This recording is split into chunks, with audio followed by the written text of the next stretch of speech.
បាទសូមក្រាបថ្វាយបង្គំចំពោះព្រះធេរានុធេរៈគ្រប់ព្រះអង្គនិងជាទីគោរពសក្ការៈដ៏ពងខ្ពស់និងគោរពជំរាបសួរដល់លោកតាលោកយាយអ៊ំពូមីង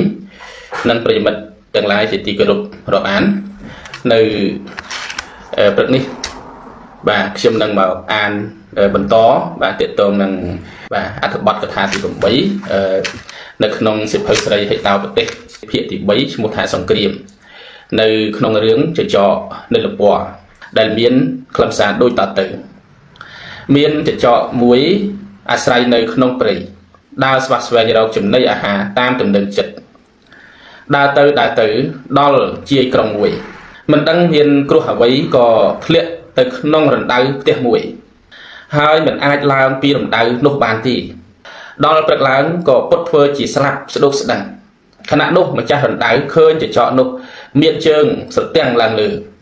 ផ្នែកបិទចិត្តហាមាត់បញ្ចេញធ្មេញស្ញែងក៏យល់ថាចចកនោះស្លាប់ហើយទើបស្រង់ចេញពីរណ្ដៅធ្នេះ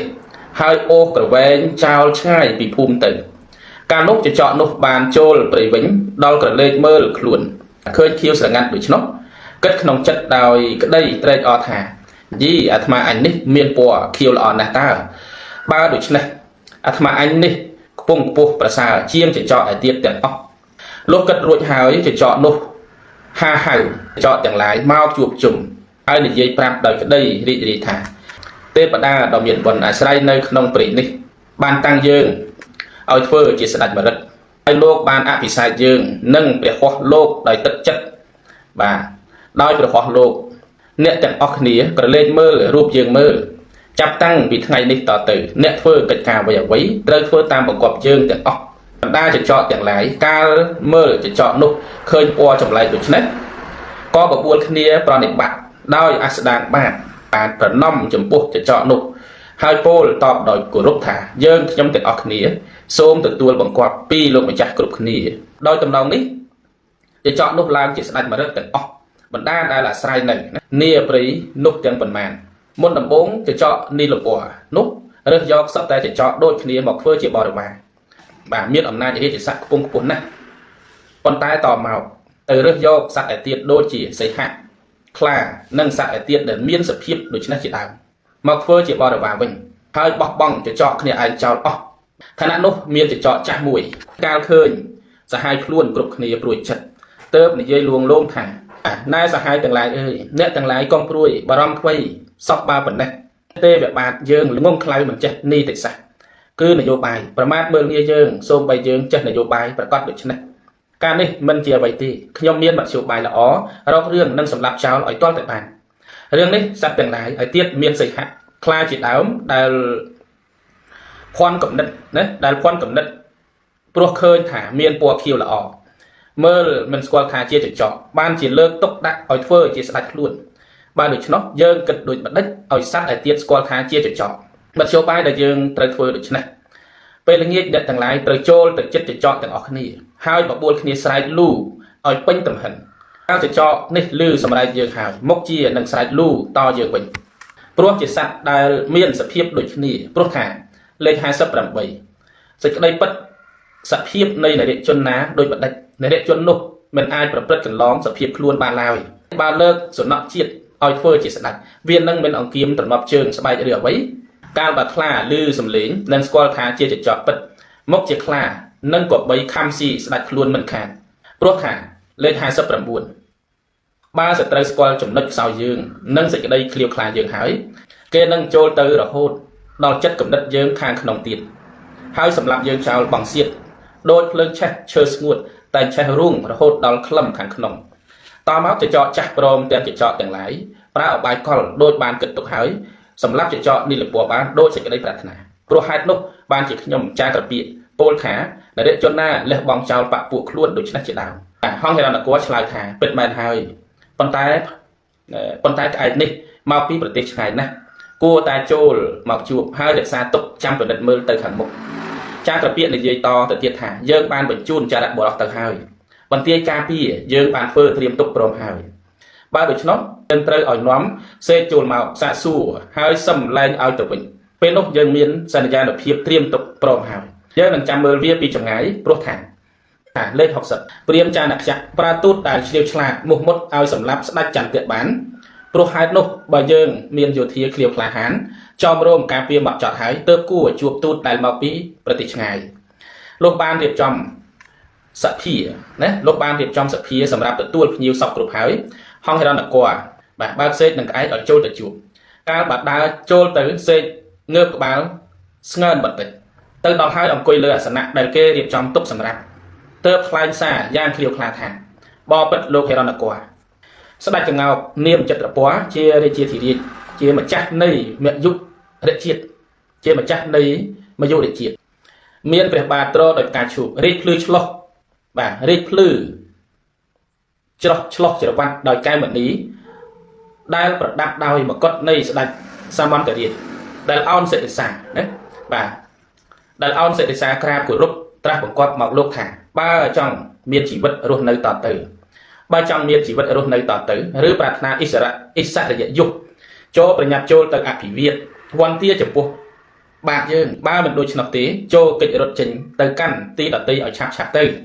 ហង្ហេរណគរកាលបានស្ដាប់សេចក្តីថ្លែងសារនោះចប់សពគ្រប់ហើយក៏ក្រេវក្រោធច្រឡោតតបទៅវិញថា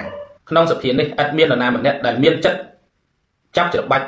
កអាប្រហើននេះទេឬអ្វីក្អែកមេខពណ៌ងើបឡើងស្ទុះចូលទៅនិយាយថាទេវៈសូមត្រាស់បង្គាប់មកចុះខ្ញុំបាទនឹងប្រហារ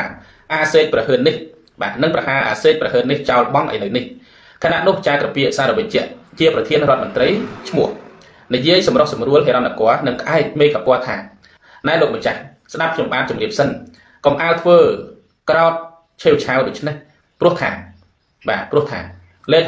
66ទីណាមិនមានចាស់ប្រតិចាទីនោះមិនមែនជាសភាទេនរជនណាមិនពោលធម៌នរជននោះមិនមែនជាប្រតិចាទេពាក្យណាមិនមានសច្ចៈពាក្យនោះមិនមែនជាធម៌ទេត្រង់ណាមានតែប្រវញ្ចបាទគេប្រវញ្ចត្រង់ណាមានតែប្រវញ្ចត្រង់នោះមិនមានពាក្យសច្ចៈទេលក្ខណៈជនដែលប្រកបដោយធម៌ដូច្នេះ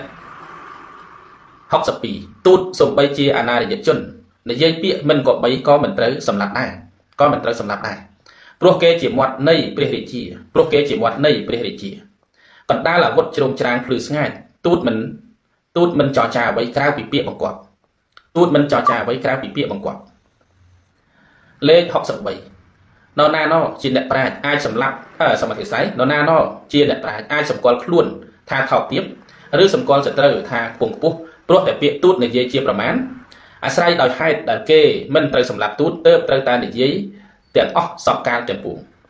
រាជហង្សហេរណគរនឹងក្អែកមេខពណ៌បានតម្កល់ទឹកចិត្តជាប្រក្រតីវិញសេកក្រោកឡើងហើយសុំលាទៅវិញចាក្រពៀសារវិជ្ជៈជូនដំណើរលុះនាំទៅដល់ក្រៅហើយក៏សម្ដែងអក្សរៈធ្វើជាសំទុះឲ្យរង្វាន់ខណ្ឌខៅមានមាសនិងវត្ថុឯ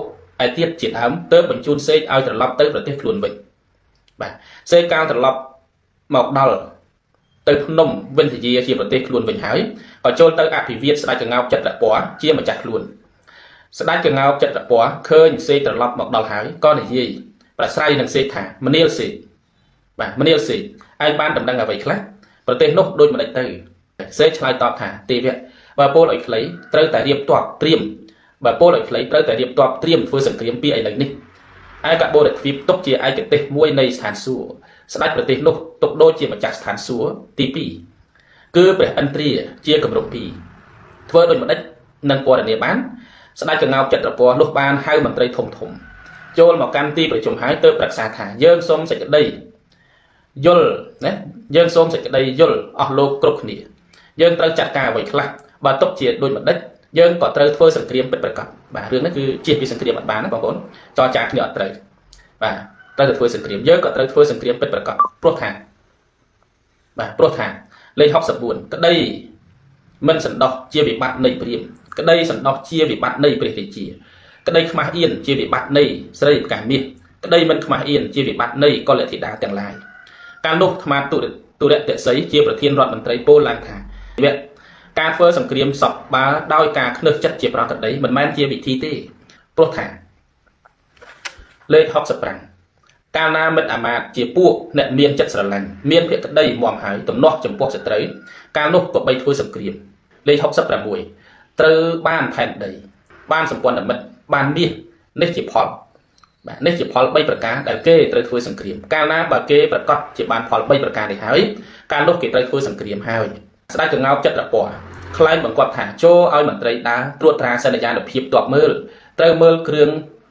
វុធបាទគ្រឿងវុធយុទ្ធភ័ណ្ឌបើនិយាយទៅថាគ្រឿងអាវុធយុទ្ធភ័ណ្ឌនិងស្បៀងអាហារឲ្យដឹងសពគ្រប់រួចហើយត្រូវហៅបាទត្រូវហៅហោរាមកឲ្យគុណគូមើលឲ្យគុណគូមើលរិទ្ធពីសុភមង្គលដែលត្រូវយាត្រាទ័ព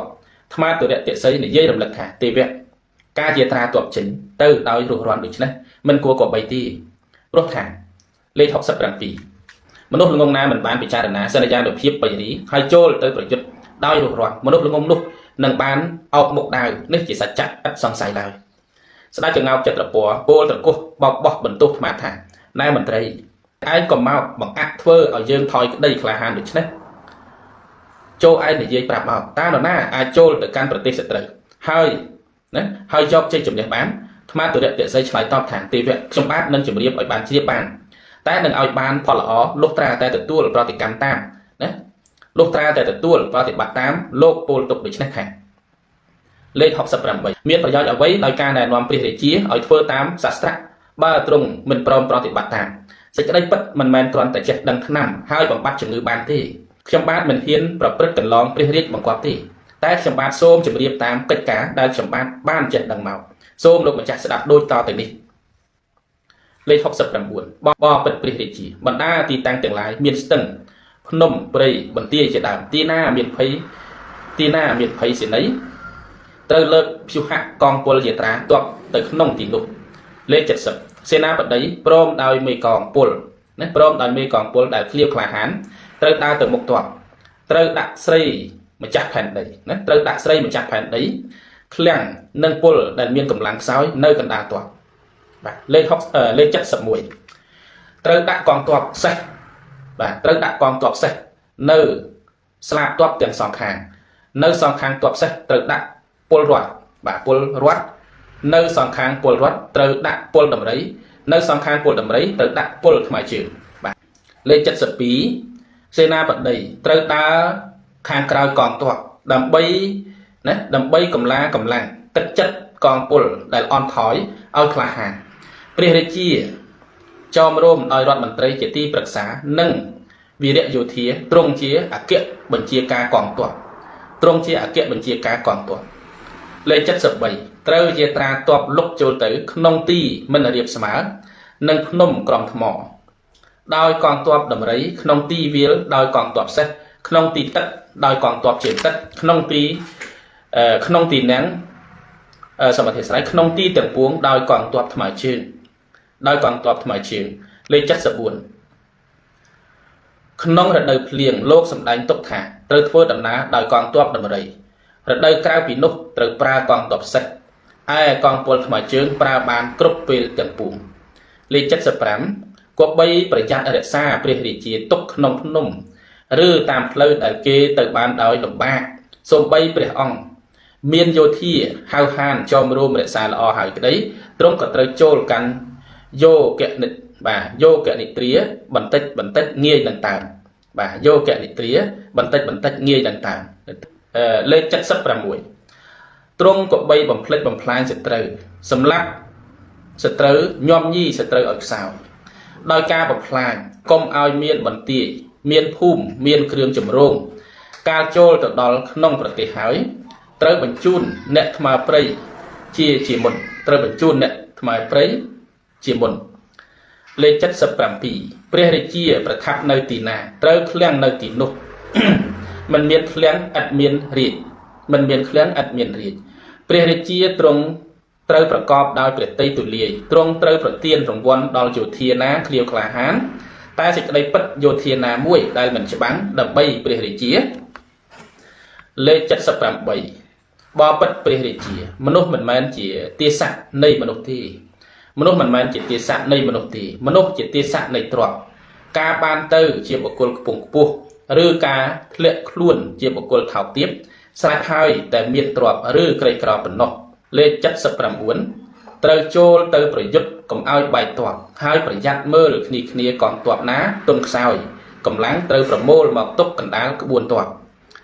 លេខ80 ព្រះមហិបាលត្រូវកងពលថ្មើរជើងទៅនៅមុខកងទ័ពកាលបើបង្ក្រាបសត្រូវបានហើយព្រះអង្គត្រូវប្រថាប់នៅត្រូវកម្រាបអរិរាជសត្រូវឲ្យរៀបទៀបលេខ81ទ្រង់ក៏បីចូលទៅប្រយុទ្ធក្នុងទីវាលដោយកងរត់និងកងសេះក្នុងទីទឹកដោយកងទូកនិងដំរីក្នុងទីព្រៃនិងព្រៃញាតស្បាតដោយកងធ្នូក្នុងទីគោកដោយកងដាវខែលនិងអាវុធផ្សេងៗលេខ82ទ្រង់ត្រូវបំផ្លិចបំផ្លាញរឿយនៅទីវាលស្មៅស្រូវអង្ករសត្រូវហើយបង្អត់កុំឲ្យមានទឹកមានអស់កុំឲ្យមានទឹកមានអស់ត្រូវទម្លាយទំនប់ទឹកកំពែងនិងគូលេខ83បណ្ដាកងទ័ពទាំងអស់កងទ័ពដំរីជាកងទ័ពជាន់ឯកសម្រាប់ព្រះមហិធិបតីមិនមានកងទ័ពអ្វីប្រសើរជាងឡើយព្រោះដំរីសូម្បីតែអវយវៈវាប៉ុណ្ណោះក៏ទុកថាជាអាវុធ8ប្រការបានស្រេចហើយ84សេះជាកម្លាំងនៃកងទ័ពគេទុកថាជាកំពែងជាកំពែងដើរបានព្រោះហេតុនេះបើព្រះរាជាអង្គណាប្រកបដោយកងទ័ពសេះច្រើនក្រៃលែងជាសត្រូវហើយក៏ឈ្មោះថាមានជ័យក្នុងយុទ្ធសង្គ្រាមផ្លូវគោកលេខ85ទាហានណាឡើងសេះចូលប្រយុទ្ធសូម្បីទេវតាក៏លំបាកនឹងយកឈ្នះទាហាននោះបានពួកបៃរីបើຕົកជានៅឆ្ងាយក៏ຕົកដូចជាធ្លាក់មកនៅក្នុងកណ្ដាប់ដៃស្រេចហើយលេខ86ក្នុងប្រធមកិច្ចនៃយុទ្ធសង្គ្រាមការអភិបាលរក្សាពលនិកទុកឲ្យគ្រប់សពគេទុកជាគោលដ៏សំខាន់ព្រោះការកម្រាបផ្លូវក្នុងទិសទាំងពួងជានីតិនៃកងពលលេខ87លោកពោលថាកងទ័ពដែលប្រសើរនោះគឺកងទ័ពដែលមាននិស្ស័យឃ្លាវខ្លាពីកំណើតប៉ិនប្រសពក្នុងការកាន់អាវុធមានភក្តីធន់ទ្រាំក្នុងការខ្សោយកម្លាំងហើយមានវីរក្សត្រទាហានវីរៈជាប្រមុខដោយច្រើនផងលេខ88បបិទ្ធព្រះរាជាមនុស្សក្នុងលោកចូលទៅច្បាំងដោយក្លាហានព្រោះចង់បានកិត្តិយសពីម្ចាស់ខ្លួនមិនមែនដោយចង់បានរង្វាន់គឺទ្រព្យទេលេខ89កងទ័ពមានចំនួនតិចតែសុទ្ធសឹងវិញ្ញូជនទៅប្រសាកងទ័ពមានចំនួនច្រើនតែសុទ្ធតែយោធាអស់ជំរឹះមិនល្អទេព្រោះយោធាអស់ជំរឹះបណ្ដោយឲ្យចាញ់ងាយហើយនាំឲ្យទាហានវិញ្ញូជនយកជ័យថែមទៀតផងលេខ90ការមិនជ្រះថ្លាមួយការបាក់មុខញយមួយការមិនឲ្យចំណែកដល់មនុស្សម្នាក់ដែលត្រូវបានមួយការពន្យឺតពេលវេលាចែកមួយការមិនធ្វើតបមួយទាំងអស់នេះជាហេតុនាំឲ្យប្រងើយកន្តើយពីគ្នាលេខ91ព្រះរាជាប្រាថ្នាជ័យក៏បីវាយសត្រូវដោយមិនធ្វើឲ្យកងទ័ពព្រះអង្គ